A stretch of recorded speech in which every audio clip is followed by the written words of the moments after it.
Voilà, donc Radio Libertaire, ça booste sous les pavés. Donc, comme je vous le disais, on est en direct du Zébra, le CAC Georges Brassens à Mantes-la-Jolie, avec l'association Courant d'Art. Donc, j'ai autour de moi Jérémy, Noémie et Thierry. Bonsoir. C'est que Bonsoir. des I. Et Guillaume Bonsoir. Pardon. C'est que des I. Que des I, ouais. Pas fait exprès. Et Guillaume donc sur scène qu'on retrouvera tout à l'heure pour la deuxième partie de l'émission. Alors tout d'abord, avant de commencer l'émission, j'aimerais quand même faire un maxi big up à tous les techniciens, à toutes ces personnes qui grâce à eux font en sorte que cette émission puisse fonctionner. On a eu des petits soucis ce soir et s'il n'y avait pas eu plusieurs personnes qui se sont penchées sur le berceau et sur les ondes de la radio, on n'aurait pas pu faire cette émission en direct. Donc voilà, je tenais à remercier quand même Patrick, Boubiche et puis Perrine qui est notre technicienne dans les studios de Paris. C'est grâce à elle aussi que le son passe à travers les ondes pour inonder la France entière, voire le monde entier, puisque vous savez qu'on est sur le net. On vous entend à Tahiti, on vous entend au Canada, on vous entend à New York et à Tokyo. Donc Noémie, il n'y a pas de souci, on t'entend. Voilà, et puis donc je tenais aussi à remercier les techniciens qui sont au CAC Georges Brassens, notamment ce soir Landry, qui est aux manettes, puisque JP est un petit peu bloqué. Voilà, et puis surtout, une nouvelle tête, Mayou qui est donc remplace Sandra Aubard. Donc voilà, c'est la nouvelle tête du CAC Georges Brassens. Voilà, donc on va commencer donc avec nos petits amis de Courant d'Art. Alors, donc, si j'ai bien suivi le film, on est bien d'accord, c'est un film qui met en scène l'effet miroir de deux femmes au parcours différent et qui traite de la remise en question de soi et de la décision de remettre les choses à plat et de vivre selon ses propres choix non imposés, tout en gardant à l'esprit une part d'envie de ce que l'on voit en l'autre. Est-ce que j'ai réussi à peu près? Je l'aurais pas dit mieux. Bon voilà, l'émission est terminée, merci beaucoup, c'était sympa. Voilà, on a résumé l'émission, c'est bon, vous pouvez aller voir le film quand il sortira sur les écrans, merci. Je crois que tu as compris le film mieux que nous. Là. Je pense qu'il l'a déjà vu, en fait.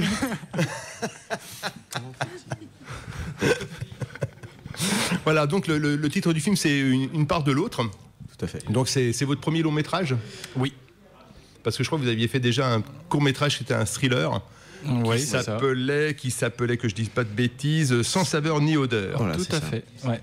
D'accord. Et en fait, sur ce court métrage, on a passé 3 jours dans une cave froide avec une équipe, finalement, vu l'espace assez conséquente. Et on s'est dit, dans le prochain film, on sort. On sort, au grand air. Ouais, au grand air, ouais. C'était. Mais d'ailleurs, l'idée de ce film vous est venue parce que justement, vous aimez prendre des petites routes de campagne.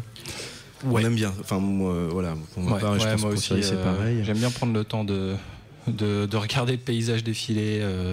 Alors quand je lisais justement un petit peu de ce que vous parliez justement par rapport à la conception du film, c'est vrai que vous disiez en effet que les gens ne prennent plus le temps aujourd'hui de prendre des routes secondaires, de prendre le temps de circuler tranquille sur des petites routes, de voir un petit peu ce qui se passe. On part d'un point, on va arriver au point B le plus vite possible. Et ce qui se passe entre les deux, finalement, c'est pas très grave, on s'en fout. Ouais. Et c'est vrai que, moi je sais, je suis plutôt comme ça, je suis plutôt point A, point B. Ah non, mais c'est les 3/4 du temps. Moi, je suis comme ça aussi. Mais ça me rassure. Ah ouais, bah oui, non. Mais il y a des moments où on n'a pas le choix. N'empêche pas moi qu'on trouve ça dommage en fait. Ouais. Parce que, mais bien sûr, mais moi aussi, on peut pas se passer par plein d'autres points qui sont vraiment très intéressants du point de vue du panorama de plein de choses. On passe par des petits villages, des petits machins.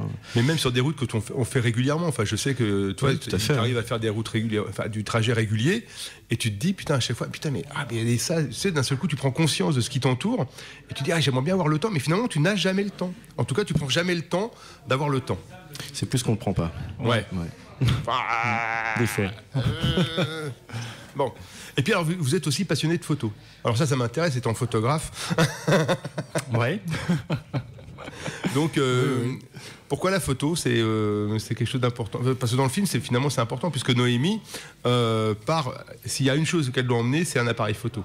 Ouais. Alors, sachant, alors je sais pas si on dévoile tout de suite le synopsis un petit peu, si peut-être. On peut peut-être parler du synopsis justement. Ouais, pas de souci. Bah, vas-y. Tu veux que j'en parle? Ah bah toi, ouais, vas-y. Nous, on en a marre. En fait. Alors voilà, synopsis, une part de l'autre. Noémie, 29 ans, vit en banlieue parisienne. Bouh.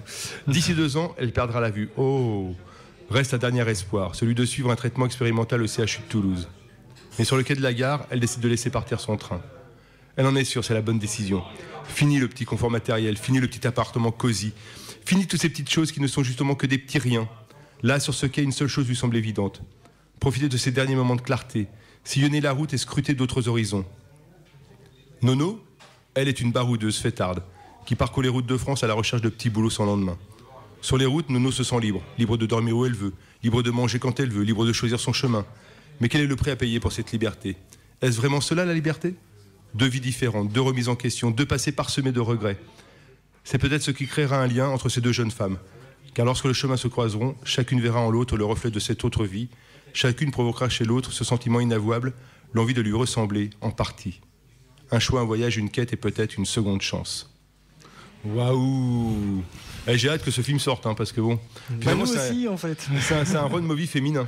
Exactement. On peut dire ça. Ouais, c'est on peut dire ça comme ça. Après, on s'est amusé. Un road walk movie. Ouais. Voilà. Et donc, si on parle de la photographie, c'est parce qu'en effet, Noémie, à un moment donné, on lui apprend l'inéluctable, c'est-à-dire qu'elle va perdre la vue à plus ou moins à court terme, et donc elle décide, elle pourrait se faire opérer. Puisqu'apparemment il y a donc une possibilité qu'en tout cas elle ne perde pas la vue. Ouais. Néanmoins, elle choisit de partir et emmener cet appareil photo justement pour capter ces instants qu'elle va vivre sur cette route, parce que c'est son choix finalement. C'est un choix qu'elle a délibéré, qu'elle a décidé en son fort intérieur, quoi. Ouais. C'est ça, Noémie? Oh. Oui, c'est ça, c'est plutôt une passion qu'elle a, et au risque que l'opération n'ait pas l'issue qu'elle espère, elle se dit c'est peut-être maintenant, j'en profite, c'est peut-être la dernière fois que j'ai mon appareil photo et que je peux l'utiliser et voir à travers lui le monde comme elle le voit. Donc la photo est importante pour le personnage, et donc dans le film, ouais. D'accord. Tu voulais rajouter quelque chose, Thierry? Ah ouais, non, moi en fait je travaille dans les métiers de l'image, et je suis passionné par la photo déjà, parce que c'est une invitation à la rêverie en fait. Enfin, moi j'aime beaucoup me projeter dans les décors que je regarde en photo, et ouais, voilà, je crois que le pire truc qui pourrait m'arriver, c'est ça, c'est de perdre la vue. Ah, m'en parle pas. Et donc ouais, c'est parti de là, hein. Après une des grosses angoisses. Ah ouais. Puis bon, ouais, pour un photographe, pour moi, ça me paraît évident. Tu perds la vue, enfin, c'est catastrophique, quoi. Alors après, il y a plein d'autres choses qui sont catastrophiques. Ah oui, être handicapé. Enfin voilà, il y a plein d'autres.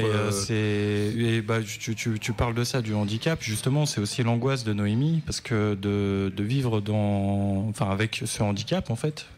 Donc dans le film, dépendante finalement. Voilà.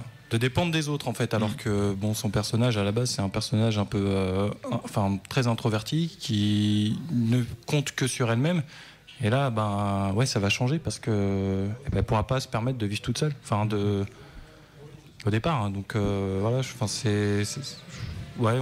on essaye, on a essayé en tout cas dans ce film de faire transparaître cette angoisse là. Et en fait, en perdant la vue, donc il y a ce point-là, et il y a effectivement, c'est un personnage qui n'a pas une vie très riche, qui n'a pas une vie sociale vraiment importante. C'est ce que j'allais dire. Et elle perdrait la seule chose qui, pour elle, a une signification, un sens. Elle perdrait vraiment, en perdant sa vie, sa vue, elle perdrait sa vie, quoi. Finalement, encore plus que quelqu'un d'autre qui aurait une autre passion et une vie bien remplie déjà. Oui, parce que elle n'a rien d'autre que son appareil photo. Voilà, elle a une vie plutôt rangée, plutôt plan-plan, quoi. La petite Noémie, dans sa banlieue parisienne toute grise. Ouais. C'est ça, elle sort pas beaucoup, elle n'a pas vraiment d'amis, pas de copains, une vie de famille un peu banale. Pas d'autre passion que la photo. Donc perdre la vue, c'est une grosse remise en question et un retour à la case départ, quoi. Ouais. Et finalement, au départ, donc Noémie, elle part à pied, c'est ça. C'est-à-dire qu'elle pourrait choisir les transports, mais elle décide de partir à pied, voilà, avec sa petite valise à roulettes. Prendre le temps. Le temps, justement. J'ai noté la valise à roulettes parce que je supporte pas ces sortes de déambulateurs qu'on traîne chacun avec soi. Moi, je supporte plus. Un beau tournage avec une valise à roulettes. Ouais. Je t'explique même pas, l'ingénieur du son, comment il en a marre d'avoir ça dans son casque. Il peut plus l'entendre, ce son. Mais c'est infernal, tu sais qu'il y a des villes. Aujourd'hui, il y a des villes européennes, ils ont tellement de touristes et ils ont tellement de toutes ces valises à roulettes qui sont sur le sol que ça devient une nuisance sonore. Et il y a des villes qui interdisent finalement le fait de faire en sorte que les touristes arrêtent avec leurs valises à roulettes, quoi. Et c'est vrai qu'on a perdu complètement l'habitude de porter sa valise, quoi. je sais pas, se porter son sac, sa valise, on est plus obligé que de le traîner là. Il est où le temps des sacs à dos, routard Voilà, c'est ça, quoi. Noémie, enfin, franchement. Ouais, jusqu'à Toulouse, ça faisait loin quand même. Ouais, bon, sans vouloir. Non, j'en dirai pas plus sur ça, c'est un des suspens du film. La valise a son histoire dans le film aussi, vous en saurez plus. Alors, on va pas dévoiler le film parce que bon, finalement, tout ce qu'on peut espérer dans ce film, c'est qu'il y ait une fin heureuse. Donc, je ne sais pas si cette fin sera heureuse ou pas. Finalement, il faudra voir le film et on attend ce film avec impatience. Alors, initialement, il devait sortir, je crois, courant premier trimestre 2015. Mais je crois savoir que vous avez un petit peu de retard. Oui, c'est pas mal de retard. Pas mal de retard, oui. Alors, on en avait discuté tout à l'heure. C'est vrai qu'on se rend pas compte de tout le boulot qu'il y a derrière un film. C'est énorme. Voilà, parce qu'on se dit, un film, c'est quoi? C'est prendre des caméras, des lumières, des acteurs. Hop, on filme tout ça, on met ça dans la boîte. Une fois que c'est dans la boîte, basta, c'est terminé, on n'en parle plus. Moi, quand je vois, je fais des ateliers vidéo photo vidéo avec des gamins, quand je vois le temps qu'on peut mettre pour faire un montage sur un truc, je me dis que pour un long métrage, en effet, il doit y avoir un sacré boulot, quoi. Ça a l'air de rien, mais c'est énorme, quoi, le travail. On se rend pas compte, mais finalement, à la limite, je dirais presque que l'écriture et la réalisation, c'est ce qui est le plus facile, finalement. Presque. Plus facile. Oui et non, en fait, parce que au moment de l'écriture, tout est à faire. Il faut tout inventer. Là, ce qui nous reste à faire, là, on en est actuellement au montage image du film. On le connaît, notre film. On sait où il va, on connaît nos rushs, on sait pratiquement à quel moment il y a de la musique, pas de musique, machin.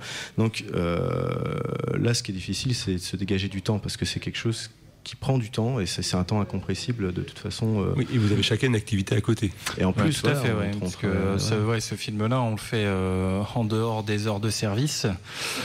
Et, comment ça, vous faites pas de la perruque au sein de vos institutions là?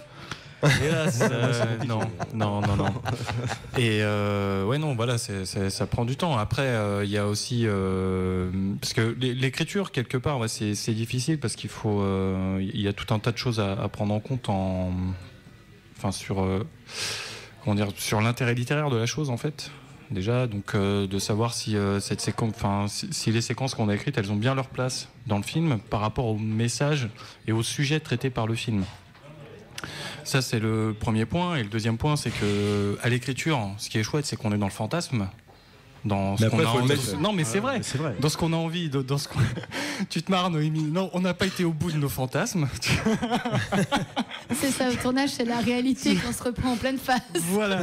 Et au tournage, on s'adapte. Parce que ça faisait partie de notre note d'intention, on va dire, officieuse avec Jérém au départ, quand on s'est dit qu'on écrirait ce projet, c'est que on n'a fait aucun repérage pour ce film. C'est-à-dire qu'on avait en fait un coin, on avait des lieux dans notre tête, donc on a imaginé les séquences dans ces lieux-là, et il y en a certains qu'on a improvisés parce qu'en arrivant en fait, par exemple quand on a été c'était en 2013 qu'on a tourné donc 12 jours dans les Alpes. On avait choisi un lieu de tournage, or ce lieu n'était pas accessible pour le van de Nono, et donc on s'est dit plan B, allez hop, on y va. On cherche autre chose. D'accord. Il a fallu chercher autre chose. Et oui, mais parce que du repérage, ça demande énormément de temps, ça aussi. Du temps. C'est un métier, de faire du repérage sur. Généralement, c'est des gens qui sont spécifiquement liés à faire ça dans une production. C'est un corps de métier. C'est un corps de métier, c'est ça. Cinéma, ouais, tout à fait. Donc nous, on n'avait pas le temps.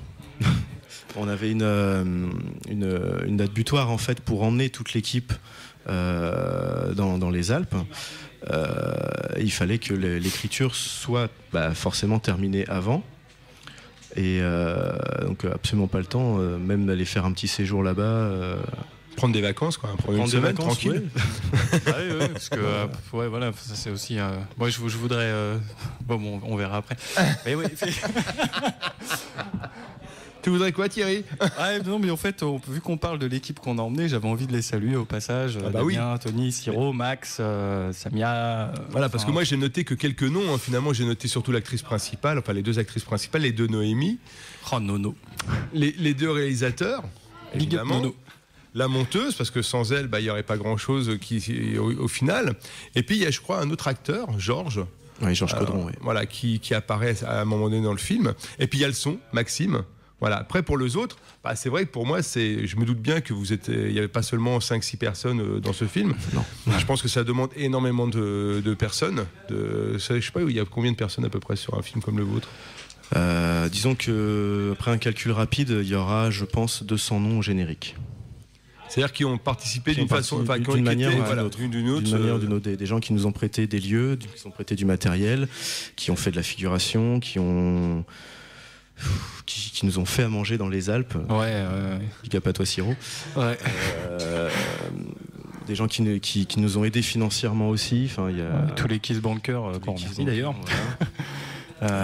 Ça commence à faire un sacré paquet de monde en fait au final, même si ils ont été là qu'une journée, deux parfois.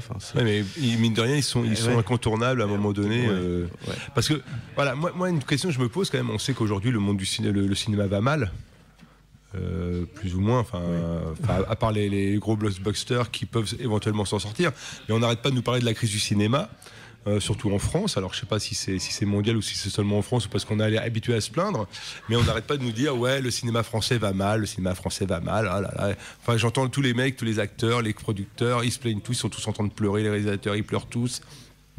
C'est pas assez cher, alors quand on voit qu'une place de cinéma aujourd'hui c'est 15 €, perso c'est vrai que ça fait un petit peu mal, ça fait mal au porte-monnaie, parce que franchement 15 € une place de ciné, après on s'étonne que les gens n'aillent pas au cinéma. Moi perso je peux pas aller à 15 € au cinéma, c'est clair. Moi je vais au Chaplin, c'est pas cher, c'est à Mantes-la-Jolie, ils font des cinémas, du cinéma justement d'auteur, et souvent on a des belles surprises et je trouve que c'est vachement bien.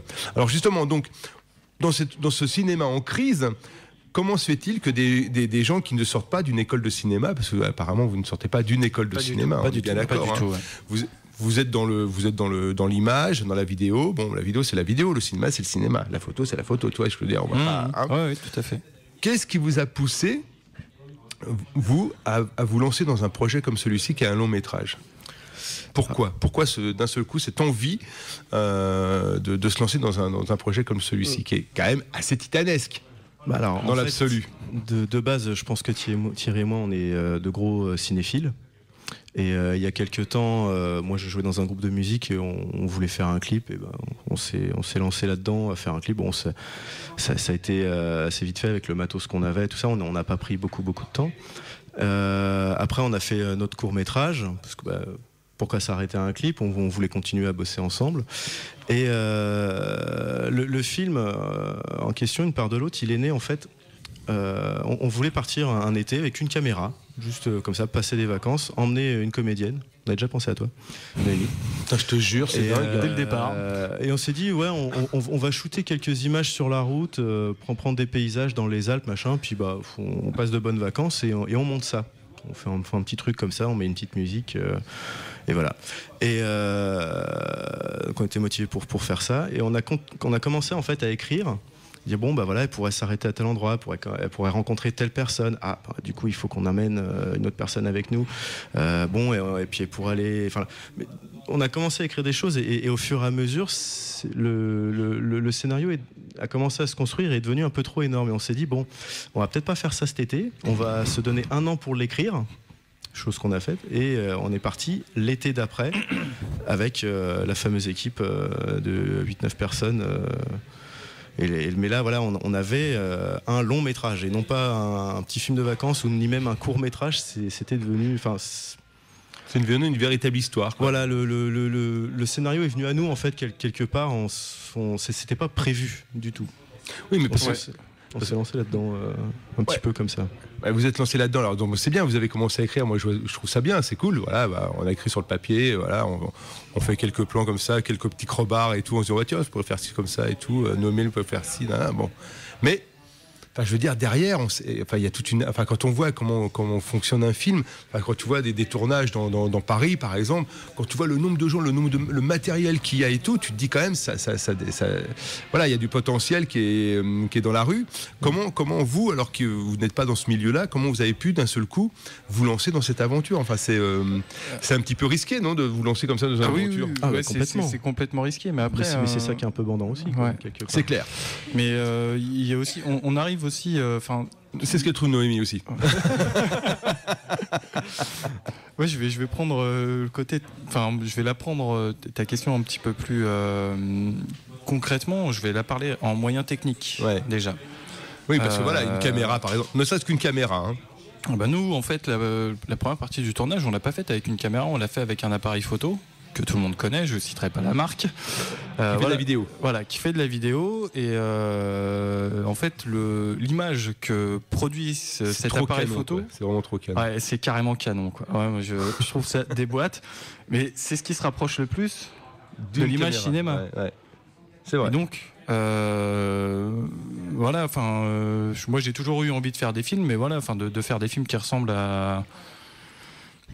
J'allais dire, faire des films qui ressemblent à. Mais je comprends. Tu vois, au côté la texture, des productions, là, non. Tu vois, c'était pas possible. Là, par contre, avec ce matériel-là, déjà, l'histoire ça prend une autre dimension, en fait.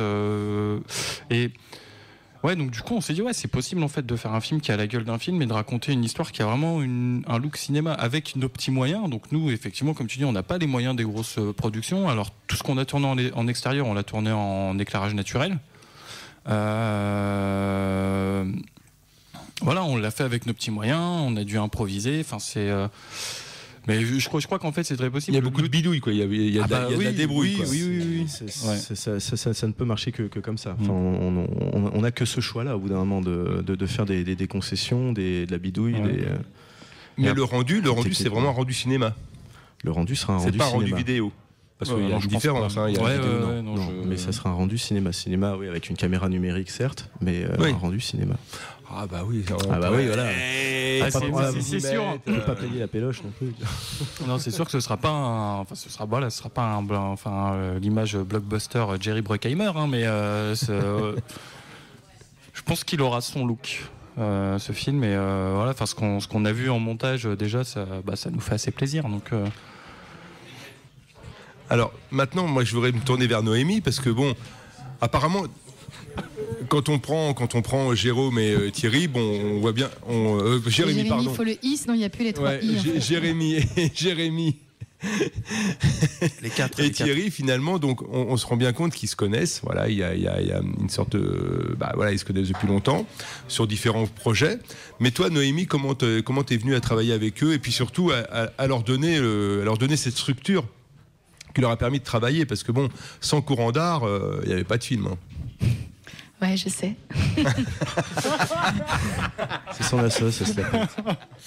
Non, en fait, je connaissais Jérémy, on est amis depuis très longtemps, on travaille déjà ensemble, il a fait la régie sur mes spectacles, de la musique sur mes spectacles, donc on se connaissait depuis longtemps. Tu savais qu'il était sérieux, quoi. Voilà, on a la particularité d'être amis et d'avoir déjà travaillé ensemble, donc on savait que c'était quelque chose qu'on pouvait faire et surtout qu'on avait envie de faire, qu'on aimait faire. J'avais fait une apparition dans leur premier clip. Voilà, j'avais passé un super moment. C'est là que j'avais rencontré pour la première fois Thierry. Puis surtout, je crois que t'es pas trop gourmande au niveau des cachets, surtout, c'est ça. Pas trop gourmande pour les cachets. Ah non, ça va, non. Il faut pas. Un pack de bière et c'est parti, on y va. On part en tournage 2 ans. Ça va. Non, donc quand Jérémy m'a parlé de ce projet, moi j'ai trouvé ça super. J'avais pas du tout une formation cinéma, j'avais jamais fait ça et comme je suis friande de nouvelles aventures, je me suis dit pourquoi pas. Et j'aime travailler avec des gens que je connais et dans la bonne humeur, c'est ce que je recherche. Donc j'ai tout de suite dit oui. Et quand j'ai rencontré Thierry, vraiment on a discuté la première fois, je me suis dit super, l'ambiance me plaît et le professionnalisme qu'ils avaient me plaît. Et d'ailleurs, je voulais rebondir sur les moyens techniques. Moi, j'ai été fascinée pendant tout le tournage par le minimum de moyens qu'on avait. Et je pense que avec le maximum de talent et de savoir-faire qu'on y a tous mis, on va réussir à faire quelque chose. Même si au départ, on n'avait rien. Enfin, moi, je trouve que le plus beau dans cette histoire, c'est ça. C'est des amis qui se rencontrent, qui mettent en commun leur savoir-faire, le peu de moyens qu'ils ont. Et c'est tous ensemble avec les savoir-faire de chacun que ça va prendre vie, quoi. Et moi, c'est ce qui m'a plu. C'est de travailler avec Maxime, qui fait aussi ma régie, qui est aussi un ami, de travailler avec les amis qui n'étaient pas les miens, qui sont devenus c'est la famille, les comédiens, c'est ça. Ouais. On a tous amené ce qu'on savait faire et soit on était déjà amis, soit on l'est devenu parce que l'ambiance de travail était vraiment optimale, quoi. C'était vraiment du bonheur. Voilà, parce que ce qu'il faut dire aussi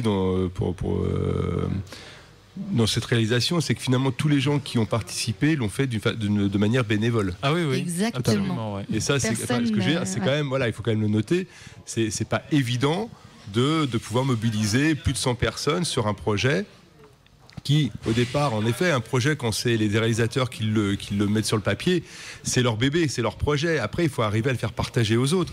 Et là, je pense que c'est souvent beaucoup plus difficile d'arriver à faire partager ce projet aux autres et de leur dire, vas-y, monte dans la barque avec nous, tu vas voir, ça va être sympa le voyage. C'est vrai qu'on s'est rendu compte que notre projet était assez fédérateur sur l'ensemble des gens autour de nous. Enfin, la mayonnaise a bien pris, je trouve.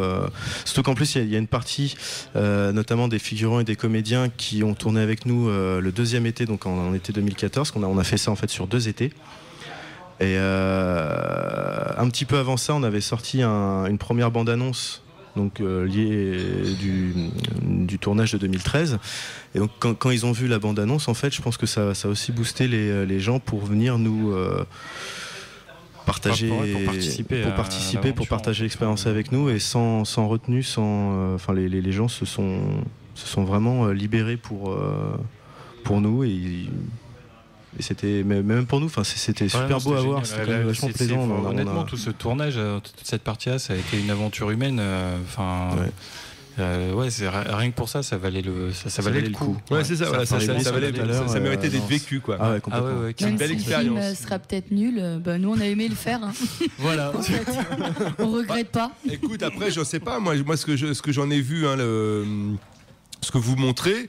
Déjà, on se rend bien compte de l'histoire, quoi. Et puis je trouve que c'est quand même ces deux personnages, ces deux femmes qui sont quand même vachement opposés, quoi.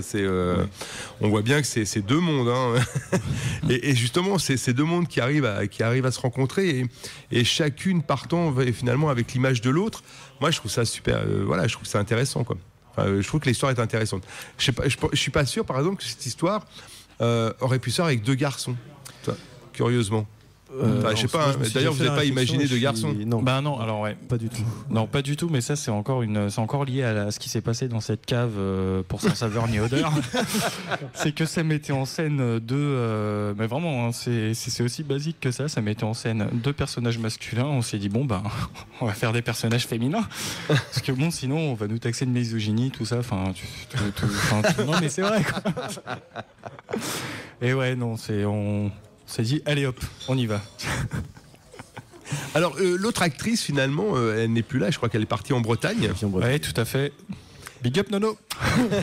Voilà, Maxi, big up. Il y a un fauteuil pour toi si tu trouves un train ou un covoiturage, on t'attend. Ouais. Voilà, je la remercie quand même, parce que si vous êtes là ce soir, c'est grâce à elle, puisque elle venait souvent au Zébra.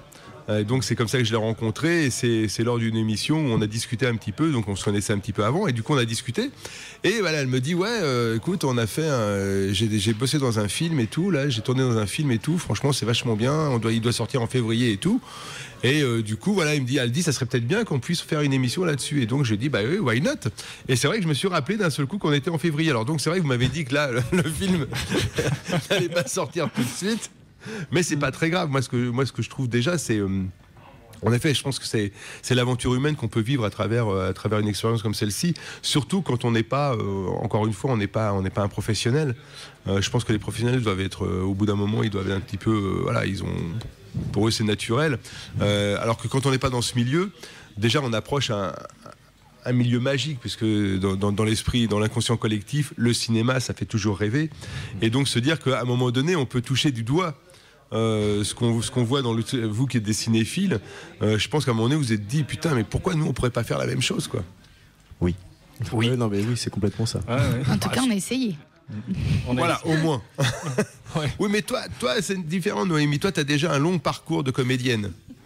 Toi, les planches, tout ça, les sunlights, tout ça, les maquilleuses. Les planches, pas l'écran là qui te regarde, qui est à 10 cm de ta tête, qui fait un gros plan sur ton nez. Et toi, tu dois faire la joie. J'ai pas fait ton nez. Donc vous ne verrez pas mon nez, désolé. Il n'est pas filmé. Non, c'est un autre jeu, mais c'est vrai que oui. T'as déjà une habitude, je veux dire, t'es déjà comédienne. J'ai pris moins de risques qu'eux, c'est sûr. Voilà, tu savais un petit peu dans quoi tu mettais les pieds, alors que pas du tout. Hein. Même si. C'est vrai. Mais il faisait bien semblant sur le tournage. Ils faisaient style et tout. Avec des mots techniques et tout, moi j'ai rien compris. Ils avaient leur siège et tout, avec leur nom et tout. Non, mais maintenant, oui.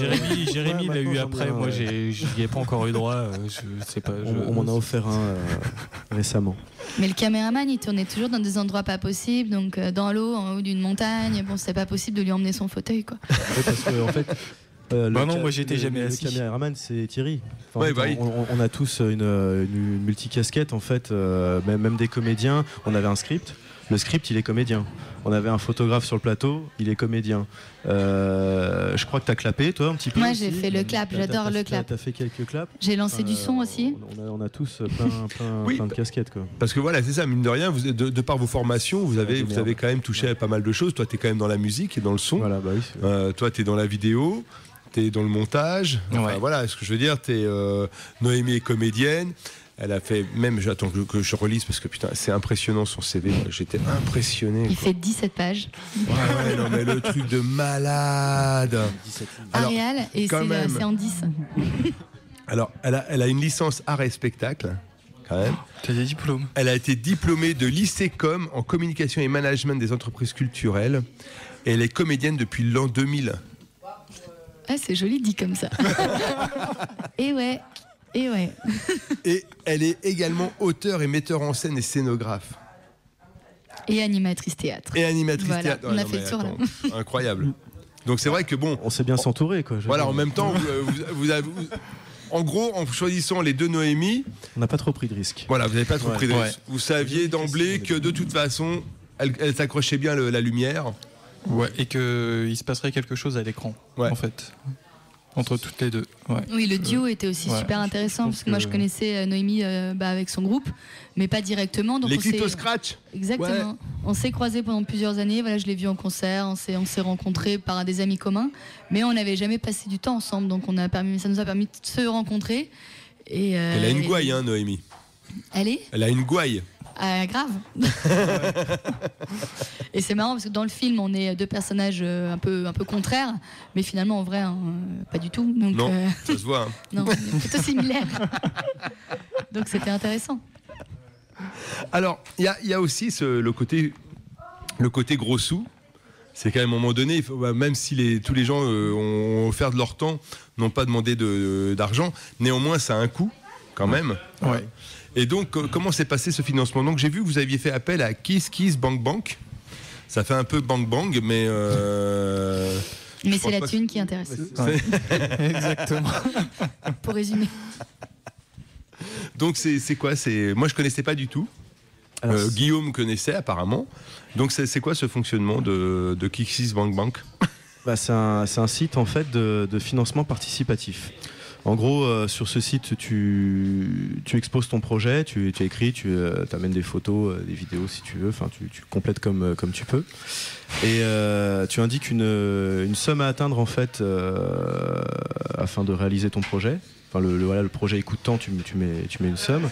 Et tu fais passer le lien vers ce site à tous tes contacts, qui eux aussi le balancent à tous leurs contacts, machin.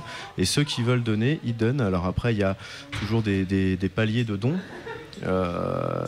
C'est toi qui les choisis en fait sur le site. Et on a fait une partie du financement du film comme ça. D'accord. Sans vous, il n'y aurait pas eu de film, merci. Oui. Les Kiss Kiss Bank Bank, hein. Les autres je leur parle pas. Tous ceux qui nous ont dit non, je parle doucement. Ouais.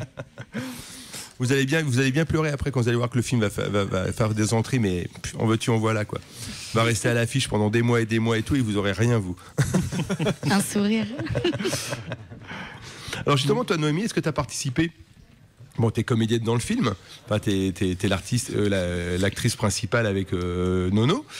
Mais est-ce que vous avez participé au-delà de votre rôle de comédienne? Est-ce que vous avez participé Alors moi, je me rappelle d'un grand moment dans une voiture où on n'était que 3 pour faire la totalité, puisqu'on roulait dans une voiture, une toute petite voiture, et donc on se retrouvait à faire à la fois le clap, le son, le texte de l'autre personne qui ne peut pas être dans la voiture puisqu'il n'y a plus de place, les effets du genre tenir un accessoire qui doit être visible par la caméra. Et pour moi, c'était un moment assez fort parce que on était 3, tous les autres nous attendaient au parking et on l'a fait quoi. C'était assez incroyable. Donc, moi, j'ai appris beaucoup de choses. Le côté multicasquette, j'ai adoré. Mais ce que j'ai, je pense, le plus donné, c'est mon temps. Parce que j'ai dû être là tout le temps. Mais c'est vrai. C'est vrai. Des fois, j'avais le droit d'arriver 1 heure après, le temps qui s'installe. Mais bon, sinon, ouais, beaucoup de temps. T'étais avec nous tout le temps. J'ai donné beaucoup de conseils aussi. J'ai essayé de donner mon œil de comédienne et voilà. Mais... si, quand même, t'as vachement coaché un petit peu. Oui, j'ai aidé les autres comédiens ou les figurants, puisque moi je suis animatrice théâtre, donc c'est mon travail d'aider les gens à paraître naturels, à jouer, à se sentir bien. Parce qu'on a eu pas mal de gens qu'on a recrutés qui sont comédiens, enfin, qui sont crédités comme comédiens, mais qui n'avaient aucune notion de comédie, en fait. Et là, j'intervenais. Et voilà, et Noémie a permis d'en tirer le meilleur, j'ai vraiment. Fait ce que j'ai pu, et on a été surpris à plus d'un titre. Alors, est-ce que vous avez rencontré des difficultés dans ce film lors de tout ce tournage? Plein, ouais. De quel type? Je sais pas. De quoi on parle? Une des premières difficultés a été le temps. Je parle du temps. La météo. La météo. Le beau temps, la météo. Énormément de scènes se passent en extérieur.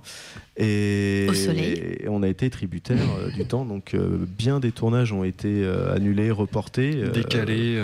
Pour cause de pluie, de grand vent, de ciel pas bleu. On s'est vu monter à 2000. On était à combien au lac du Lauson? 2600 mètres avec un Steadicam et tout. Le temps de l'équiper, on déjeune. Et puis là, on voit gros vent qui se lève. Des gros nuages qui arrivent. Avec le matériel quand même qui craint la pluie. Voilà, qui craint. Et puis alors, voilà, le vent. Cette journée-là, elle a été foutue, quoi. Enfin, en tout cas, ça a été. On est reparti. On avait tourné 2 plans. Enfin, deux prises qui au montage, sont pas exploitables, quoi. Du coup, voilà. Donc ça fait partie des difficultés et on peut rien y faire. On peut en vouloir à personne, quoi.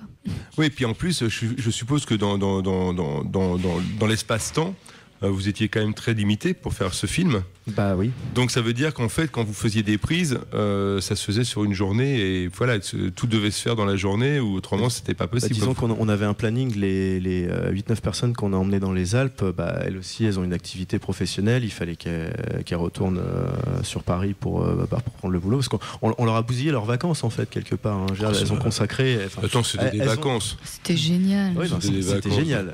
Entre 2 prises, on pouvait bronzer. Sûr, mais ils nous ont quand même donné leurs vacances pour participer à ce projet. Noémie, tu pouvais pas trop bronzer parce que autrement ça se voyait après. Hein. Non, moi j'ai vécu l'enfer pendant 2 ans. J'ai pas eu le droit de changer d'une année sur l'autre.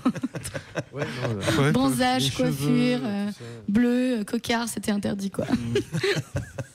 Mais voilà, oui, on avait un planning et il fallait que tant de scènes soient bouclées en temps de jour, quoi. Notamment dans les Alpes, parce qu'après dans les Alpes on peut pas y refoutre les pieds aussi facilement. Il y a des scènes qu'on a tournées ici dans les Yvelines, donc ça c'était reporté, on arrivait toujours à s'arranger pour le week-end prochain tu fais quoi, voilà, ça a été vachement comme ça. Mais oui, ça fait partie d'une des plus grosses difficultés, je trouve, la météo. Ah ouais, moi parce que sur tous les autres lieux, on s'est toujours démerdé. On nous a prêté des restos, on nous a prêté des bars, on nous a prêté des maisons. Ouais, toutes les scènes d'intérieur, finalement, c'était pas... Il pleuvait pas. Oui, il pleuvait pas. C'est vrai. C'était plus pratique. Si dans le film, il n'y a aucune scène où il se pleut. Si. Ah, quand même. Mais ce jour-là, il pleuvait pas. On a une poisse monumentale. Mais par contre, on a eu une autre scène où il n'était pas prévu qu'il pleuve et on l'a fait sous la pluie. C'était prévu tournage sur 2 jours, il a plu pendant 2 jours, donc c'était parfait. Il s'est adapté. Ouais. Voilà, on s'adapte. C'est après, ça c'est clair que je crois que le premier truc, c'est la capacité d'adaptation de l'homme, elle a pas de fin, quoi. Elle est sans limite. Du coup, le fantasme dont on parlait tout à l'heure, il peut être très loin des fois. Alors en même temps, est-ce que donc vous êtes lancé dans cette expérience, est-ce que vous avez fait appel, je sais pas, est-ce que des gens du milieu, des pros vous ont donné des coups de main, c'est-à-dire que au-delà de l'équipe, je parle vraiment de gens qui dans la production, tout ça. Ou des réals, vous avez approché des gens comme ça pour essayer d'avoir justement un petit peu Ouais, je sais pas, une sorte d'aide, quoi. Enfin, on a eu des conseils, on a eu beaucoup de conseils. On a eu une boîte de prod qui nous a prêté du matos. Du matos, ouais, Ex-Fools Productions, qu'on salue d'ailleurs. Alex, Simon. On a eu des conseils, en fait, notamment de la part de Georges Caudron. Georges Caudron, qui lui est dans le milieu, il est comédien de doublage principalement. C'est ce que je voyais, oui. Et c'est toi ou toi qui fais aussi du doublage chez toi, hein. Et donc lui, il est depuis le début du projet, en fait, c'est un ami maintenant, et j'en parlais, mais il me donnait plein de conseils. On a fait une lecture avec lui du texte avant le tournage. Enfin, il nous a aidé beaucoup là-dessus. Donc ouais, on a eu de l'aide, mais surtout sous forme de conseils et de prêts de matériel de la part d'Ex-Fools. Ouais, voilà, mais il y a pas des gens du milieu vraiment, enfin je sais pas, des producteurs qui sont venus vous aider un petit peu, qui vous non, on a zéro prod, on ne connaît pas de prod. Vous êtes autoproducteur. Oui, bah voilà. Ouais. Ah ouais, en même temps, c'est bien comme ça, vous n'aurez pas à partager l'argent. Voilà. S'il y a de l'argent. S'il y a de l'argent un jour. Mais il y en aura automatiquement, ça va être un succès. Noémie. Si je bête. Enfin. Et tu coaches. Mais j'espère que tu coaches pas la déprime. Total. Tous suicidaires, mes élèves. Total lose. Alors je sais pas, donc bon, alors c'est peut-être un peu tôt maintenant pour en parler, mais bon, ça a été une expérience apparemment qui vous a vachement marqué. Ce film n'est pas encore sorti, on espère franchement qu'il sorte bientôt. J'ose espérer pour vous qu'il va sortir bientôt. Mais est-ce que déjà vous êtes sur d'autres projets ou alors c'était juste un coup comme ça parce que vous avez envie de le faire? On a d'autres idées. On a d'autres idées. On n'a rien lancé parce que voilà, il faut qu'on termine d'abord ça. Et ça nous prend déjà pas mal de temps et d'énergie. Mais il est clair je pense qu'on s'arrêtera pas là. Non. Voilà, c'est ça. Cette expérience, qu'elle soit positive ou négative, vous donnera quand même l'envie de recommencer. On a tous envie de recommencer dans l'équipe. Ouais, ça c'est évident. Et avec Jérém, en fait, on se prépare pour tourner un film qu'on a commencé à écrire il y a 5 ans. Concrètement, et voilà, ce film-là, quand on a commencé à l'écrire, on s'est dit, non, c'est pas possible qu'avec l'expérience qu'on ait, on puisse le faire comme on le voudrait. Donc, puis la technique aussi, parce que c'est après, tout ça, c'est après, voilà, on est encore dans le domaine du fantasme et du rêve. Hein. Mais de toute façon, le cinéma, c'est du rêve. Ah bah oui. Vous vendez du rêve. Bah écoutez, en tout cas moi ce que j'espère c'est que encore une fois c'est que ce film voit le jour très rapidement, qu'on puisse le voir. J'espère qu'on le verra au Chaplin parce que bon c'est. Il y a forte chance au Chaplin, ici même au CAC. Parce que on va dire comment ça se passe après la distribution. On va devoir. Si quelqu'un sait, qui pourrait nous appeler. Il va falloir s'y frotter en fait parce que c'est absolument pas notre métier. Ouais. On n'a pas du tout de connaissances là-dedans. Très, très, très difficilement en tout cas. Enfin, moi j'appréhende ça avec un œil complètement inexpérimenté en fait. C'est genre tu sais pas par où commencer en fait. Dans ce genre de... D'où finalement c'est pour ça que je vous demandais si vous aviez approché des gens qui sont vraiment dans le métier et tout pour justement vous donner un petit peu des chemins qui vous permettent justement de pouvoir être plus serein en se disant au moins on sait comment ça se passe et on a des contacts et tout tranquille quoi. La distribution se fera déjà on fait le film, après on voit ce qu'on en fait. Déjà dans la boîte. C'est la seconde étape en fait. Et du coup, je pense qu'on s'en occupera nous-mêmes, c'est-à-dire qu'on démarchera des salles. Je pense pas qu'on soit distribué à grande échelle. Et il y a encore des petits diffuseurs, donc nous, on va se tourner vers là parce qu'après tout, c'est notre créneau. J'ai envie de dire, donc on va le proposer, dans des festivals et tout, ça c'est évident, on va tenter notre chance pour qu'il soit diffusé un maximum, au moins pour ne serait-ce qu'en remerciement au travail que toutes les personnes qui ont participé. On n'a que ça en fait, on n'a que ça pour les remercier en fait, on peut pas. Et voilà, donc effectivement, mais bon, on s'y collera quand le problème se présentera. Voilà, chaque chose en son temps, on travaille par étapes. Là déjà il est dans la boîte. Voilà. Ouais. Là au moins on sait qu'il est dans la boîte et il reste plus qu'à le monter, à mettre du son, c'est sûr, un petit peu de son derrière. Puis vite fait. Il reste plus grand chose. Vite fait, Jérém, non, ce sera pas vite fait. C'est à cause de lui, ça va prendre 2 ans de retard. Je vais prendre mon temps quand même pour faire la musique. C'est parce qu'il s'applique. C'est pour ça. Merci. Bah oui, mais bon, comme toi tu t'es appliqué devant la caméra, Noémie. Ouais, mais moi j'ai fini déjà. Je les attends maintenant. Moi j'ai fait mon taf, Qu'est-ce qu'ils putain. font? Attends, t'as de la post-synchro à faire. Ouais. Ah ouais, c'est vrai. Faut pas que je change de voix, c'est ça? Ouais, non, mais on la fera pas après le Hellfest. Hein. Ah, pas après le Hellfest, non. Là, j'ai pas de voix pendant 2 semaines. Voilà, bah écoutez, en tout cas, merci beaucoup d'être venu me parler de votre projet. C'était un plaisir. Et puis, merci à toi. Merci d'avoir laissé la porte ouverte. Bah, puis elle est toujours ouverte, hein, donc Tant que je peux sortir. Je peux aller à Tokyo, j'arrive. tranquille. Voilà, donc là. Pourquoi que tu fais le whisky là-bas, c'est ça? C'est ça. Voilà, donc là on va passer dans la deuxième partie de l'émission. Donc on va écouter Guillaume. Hein, mon petit Guillaume. Donc Oui. là tu vas nous faire un petit morceau. Je vais vous faire un petit morceau, ouais. Et puis on Carrément. se retrouve juste après. D'accord, Merci. juste le temps de m'installer. Voilà, en tout cas je tenais à remercier quand même l'équipe de Courant d'Art finalement d'être venu nous parler de ce projet. Encore une fois, voilà, je trouve que c'est aujourd'hui dans cette société qui est quand même vachement axée sur la thune, vachement axée sur le profit, de se rendre compte quand même qu'il y a des jeunes qui sont aujourd'hui prêts à se lancer dans une aventure qu'est le cinéma. Alors qu'on n'arrête pas de dire que le cinéma c'est casse-gueule, machin et tout. Mine de rien, on se rend compte, même si ça devait être casse-gueule, mais ce que je leur souhaite pas, c'est il y a une aventure humaine. Parce qu'encore une fois, le cinéma, ça se fait avec des humains. Et donc, le rapport qu'il peut y avoir entre les différentes personnes qui participent à un projet comme celui-ci, je pense que ça vaut tellement de choses, ça vaut tellement de par ce que les gens rapportent les uns aux autres, que je pense que rien que ça, c'est une belle expérience. Donc j'espère que, en tout cas, C'est comme ça qu'on l'a vécu. Ouais. C'est comme ça, ouais. Bah, c'est tant mieux alors. Voilà. Bon, d'accord, moi aussi, c'est comme ça que je l'ai vécu. Non, tu voulais dire autre chose, Noémie, je le sens. Hein, je le sens. Non, non, au Si contraire. tu prends je suis sur ce tout ton-là, à tu fait seras pas d'accord. payé. Moi, je suis pas dans le prochain film, de toute façon, déjà d'office. En tout cas, merci à Courant d'Art. Merci. Merci à Merci à vous de Jérémy, nous avoir reçus, merci à c'était Noémie sympa. et merci à Thierry.